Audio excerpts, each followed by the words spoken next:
যারা সোলো ট্রিপে যাওয়ার কথা ভাবছেন তাদের জন্য আমার পার্সোনাল কিছু এক্সপিরিয়েন্স এখন আমি আপনাদেরকে এই ভিডিওতে শেয়ার করব এবং এই কশনস গুলো সোলো ট্রিপে যাওয়ার আগে একদম মাস্ট।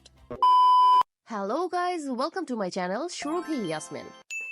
যারা সোলো ট্রিপে যেতে চান কিন্তু সোলো ট্রিপের ব্যাপারে একটা আইডিয়া আছে that solo trip is so boring, তাদের জন্য আমি আসলে বলে রাখতে পারি যে আসলে কোনো লম্বা সোলো ট্রিপে যাওয়ার আগে অবশ্যই আপনার বাসা থেকে একদিন বের হন, রেস্টুরেন্টে যান, শপিং মলে যান বা আশেপাশে 1-2 ঘন্টার ডিস্টেন্সে আননোন কোনো একটা প্লেসে যান, যেখানে যাওয়ার পরে আশেপাশের মানুষের সাথে কথা বলেন, বাইরের পরিবেশটা দেখেন আপনি কতটা ডিল করতে পারেন বা আপনার আসলে কতটুকু ওই এনভায়রনমেন্টটা বা একা একা ঘুরতে ভালো লাগছে। তখনই আপনার নিজের ব্যাপারে একটা আইডিয়া হয়ে যাবে যে আপনি সোলো ট্রিপের সাথে কতটা comfortable. Don't overpack your bag. যখন আপনি একটা সোলো ট্রিপে যাচ্ছেন, আপনি যে কয়দিনের জন্য যাচ্ছেন প্রত্যেকটা জিনিস কিন্তু আপনার নিজেরই নিয়ে যেতে হবে, কারণ আপনার আশেপাশে এমন কোনো মানুষ থাকবে না যার অন্য কারো কোনো জিনিস নিয়ে আপনি নিজে ইউজ করতে পারবেন। সো প্রত্যেকটা জিনিস আপনার নিজেরই নিতে হবে। এখন দ্য ফ্যাক্ট ইজ, একটা মানুষের জন্য এতগুলো জিনিস নিলে তাহলে তো ব্যাগ ভারী হয়ে যাবে, কিন্তু না, আপনি সব জিনিস নিবেন বাট ছোট ছোট প্যাকেটে নিবেন সো দ্যাট আপনার ব্যাগটা ভারী না হয়। আপনার যদি ব্যাগ ভারী হয়ে যায় একটা সোলো ট্রিপে যাওয়ার পরে, তখন আপনি খুব বেশি ডিসকমফোর্ট ফিল করবেন এবং সেখানে যাওয়ার পরে নিজের একটা বার্ডেন ফিল হবে।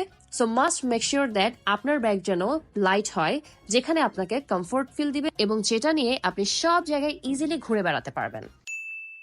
This is the most important advice from me that যখন কোনো সোলো ট্রিপে যাবেন কখনোই রাতে একা বের হয়ে ঘুরে বেড়াবেন না। যেহেতু আপনার সাথে কেউ নেই, সো যে কোনো সময় যে কোনো মানুষ আপনার অ্যাডভান্টেজ নিতেই পারে। সোলো ট্রিপে গেলে আপনি সকাল থেকে সন্ধ্যা পর্যন্ত একটা টাইম ফিক্স করে নেবেন এবং কোথায় কোথায় ঘুরবেন সেইটাও স্কেজুয়াল করে নেবেন সো দ্যাট রাতের আগেই আপনি যেন আপনার হোটেল বা হস্টেলে ফিরে আসতে পারেন। This is the second thing আমি যেটা স্ট্রংলি রেকমেন্ড করব, যখন কোনো সোলো ট্রিপে যাবেন অবশ্যই কোনো অ্যালকোহল, উইড বা কোনো নেশা জাতীয় দ্রব্য গ্রহণ করবেন না। সেখানে যাওয়ার পরে যেন আপনার কোনো অ্যাক্সিডেন্ট না হয়। This is the most important thing যেটা আমি অল টাইম অলওয়েজ সব জায়গাতে ফলো করি। ইন্টারন্যাশনাল ট্রিপের 1 থেকে 2 দিন আগে রোমিং অন করে নিলে অন টাইমে আপনার লোকাল নাম্বারে যে কেউ আপনাকে রিচ করতে পারবে। বারবার সিম চেঞ্জ করার কিন্তু কোনো ঝামেলাই নেই। লাস্ট টাইম আমি নাগাল্যান্ডে ফ্রেন্ডসদের সাথে ডিটাচ হয়ে যাওয়ার পরে পুরোটা সময় জিপি রোমিং এর মাধ্যমে আমার ফ্যামিলির সাথে কানেক্টেড থাকতে পেরেছি। জিপি নেটওয়ার্ক বেশ স্ট্রং হওয়াতে ভালো কভারেজ পেয়েছি। রোমিং অপশনটি আমি জিপি অ্যাপ থেকে অ্যাক্টিভেটেড করে নিয়েছিলাম। চাইলে আপনি এয়ারপোর্টের কিয়স্ক থেকেও কিন্তু অ্যাক্টিভেটেড করিয়ে নিতে পারেন। ইভেন জিপিতে ডিফারেন্ট কিছু প্যাকেজেস আছে যেটা আমার কাছে বেশ কনভিনিয়েন্ট মনে হয়েছে।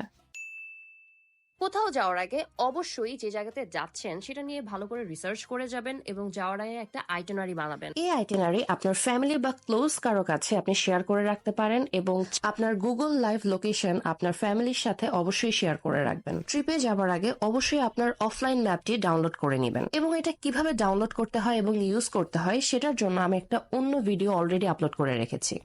By the way, solo travel মানে কিন্তু শুধু কোথাও গিয়ে একা একা ঘুরে বেড়ানো বা একা একা বসে থাকা না। Solo travel মানে হচ্ছে it's fun.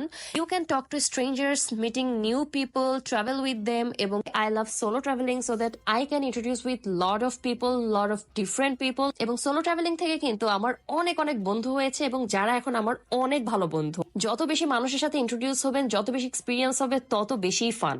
So this is the facts about solo travel. I hope you will enjoy your solo traveling. Bye bye.